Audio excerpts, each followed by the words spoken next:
আমি এখানে কি নিয়েছি দেখছেন? এটা হচ্ছে শুকনা মরিচের চাটনি, পেঁয়াজ দিয়ে চাটনি করছি। আর এটা হচ্ছে কি বাসি ভাত, রাতের ভাত। হ্যাঁ, এই ভাতটা আমি এখন মাখাবো। আপনারা কে, সে ভাত পড়ে গেল রে, আপনারা কে কে এখন এই ভাতটাকে, বাসি ভাতটাকে ভালো করে মাখাবো। আপনারা কে কি খেয়েছেন জানি না, বা কি বলেন এই খাবারটাকে আমরা জানি না, বাট আমাদের হচ্ছে জয়পুরহাট আঞ্চলিক ভাষায় বলে ভাত মাখা কিংবা করকরা মাখা। হ্যাঁ,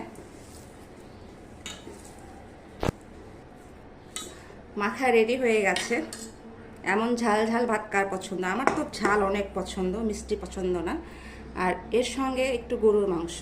হ্যাঁ, একটু গরুর মাংস, 2-3 পিস, বেশি লাগে না। মাখা ভাত, গরুর মাংস সত্যি অনেক মজার, অনেক মজার। ট্রাই করবেন, হ্যাঁ, অনেক মজার।